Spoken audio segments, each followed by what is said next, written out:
استاد ډیره مننه خیر اوسې چې بیا هم د خپل قیمتي وخت موږ ته راکړ. ستاسو نوی کتاب چې دا اوس ما په لاس کې دی معانی دا چاپ شوی،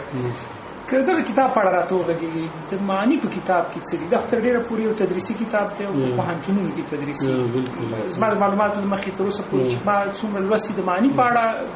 تر ډېره پورې لیکل نه وو شوي، که شوي مو ډېرې خوارې وارې لیکنې به یو څه شوي. په دغه کتاب کې څه خوندي شوي؟ نو زه به داسې عرض درته وکړم چې اول خو د بلاغت علم چې دی چې موږ ورته ادبي فنون یو، نو د بلاغت علم اصل کې بیان و معانی ده او بدی نو د توابعونه دي. معنی کې په پښتو ادب کې ډیر کم څه لیکل شوي و. زموږ محترم استادانو چې ما ولدا معنی دا کړم د استاد بینوا او استاد کاکاخیل په دې کې لیکنې کړې وي خو هغه ډېرې کمې وي، هغه د صرف د څو مخونو نه زیاتېږي. نو بیا دا زموږ په نصاب کې شامل یو کتاب، نو بیا څنګه مال ویل چې په دې باره کې خواري وکړي او د سید خورو ورغو ماخذونو نه یو څه په لاس راوړي. زموږ د یو سمستر د تدریس لپاره کفایت وکړي. نو بیا د تحصیلات عالی بورډونو دا موضوع تیر کړله او معنی به ولیکله. نو معنی د سیده چې د بلاغت علم دی او د بلاغت په علم کې معنی ډیر ژور اثر لري، ځکه د معنی دنده چې د فصاحت او بلاغت دی. څنګه کولای شو پرته لا چې هغه زموږ د ادبیاتو پوهنځي محصلین نه دي که چېرته دغه کتاب ولولي په هغوی کې تاثیر څه تغیرات راوستلی شي؟ په هغو کې خو بالکل تغییر راوستلی شي، یعنې په دې باندې پوه کولی شي چې فصاحت څه شی دی، بلاغت څه شی دی او دا په لیکنه کې څومره ارزښت لري. بیا دغه د معنی علم چې دی دا د کره کتنې سره څه تړون لري، دا د نحوې سره څه تړون لري، ځکه نحوه د جملو د جوړښت علم دی او معنی د جملو د ترتیب علم دی. نو یو لیکوال چې غواړي چې خپل لیکنه که نثري دی او که نظمي هغه منظمه کړي، نو معنی نه چاره نشته دی، باید دې ته حتما یو څه وکړي. زموږ لوی استادان خو دا په نورو ژبو کې لوستلې ده، لکه په عربي کې، او زموږ شاګردان چې دي هغو دا کار نه دی کړی. دا زموږ نه وروسته خلک چې راځي نو هغو باید ضرور معنی ولولي او په دې باندې پوه شي چې معنی شعر ته او لیکنې ته څه نه وخت ورکوي او څومره ورته ضرور. پرته له دې چې د ادبیاتو زده کوونکي هغوی ولولي که نه که نور کسان چې هغوی لیکي هغوی ته هم ګټه لري؟ بالکل ولا ګټه لري. ګوره دا لیک او ادب او دا خو دغه شانتي سر د دې نه چې دا کسبي دي نو فطري شیان هم دي، نو دا فطري شیان هم دي. ځکه اوس موږ ملنګ جان ګورو چې هغه یو ولسي شاعر وي څه نه ولوستي، خو که د هغه تاسو دا یو شعر ګورئ چې مینې دې ستی کړم رالی په ایرو، اوس مې په ایرو کې لاس واچي بادي وینه د دې د وروسته دغه چې ته وګورې ته به وایې چې دا کوم لوی عالم لیکلی دی. دا داسې یو عالم لیکلی چې هغه د نفس تزکیه کړې ده، هغه یو صوفي دی او هغه د تصوف مدارج ټولوالی دی او یو ځای ته رسېدلی دی. نو د معنی ضرورت او د بیان ضرورت چې دی دا د ژبې دپاره او بیا د څانګوالو دپاره هغه څوک چې مسلکي خلک دي ډېر زیات ضرورت لري. حتی د عروضو پورې اوس خلک په عربي عروضو باندې نقد کوي چې په پښتو کې نشته دی د هغه نه. حال دا چې د پښتو زیاتره شعرونه په عربي عروضو باندې برابر دي. یو ساده غزل دی د پېښور نه پخوا ویل کېده جانان ستا خیرې مې په دعا منلېږي، مفعول و مفاعل و مفاعل و فعلون،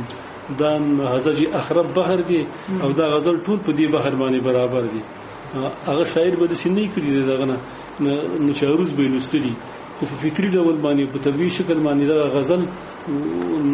په دې چوکاټ کې برابر راغلی. استاد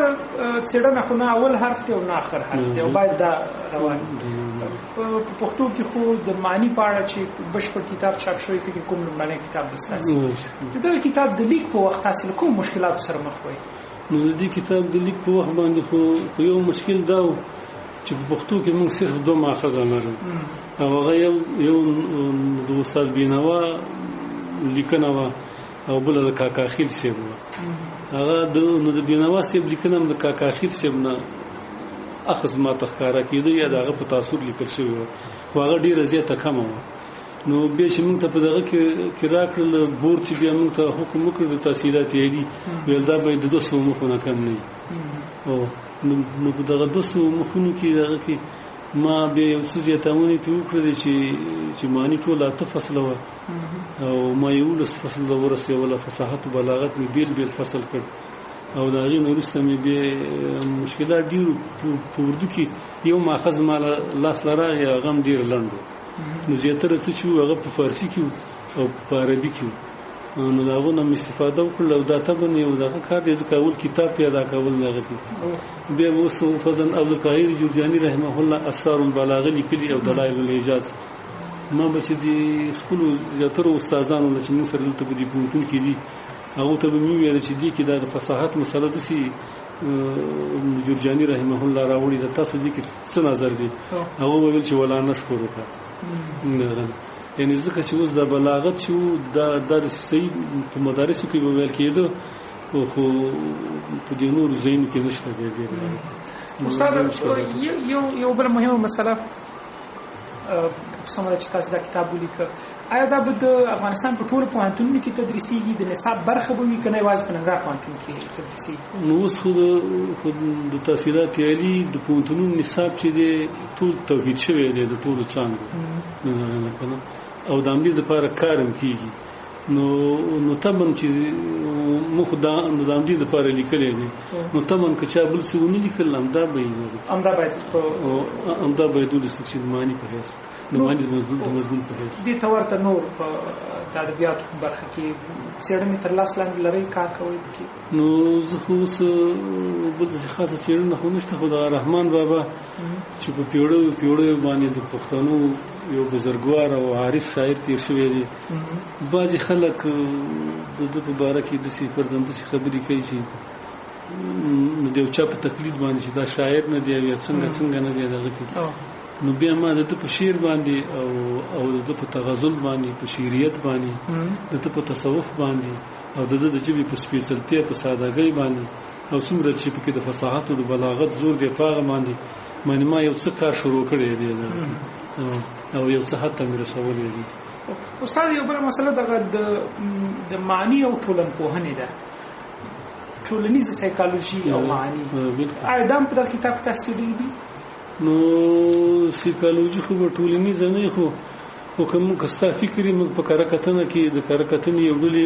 یو ډول چې تاثیراتي کار کتنه نو یو لیکوال او یو شاعر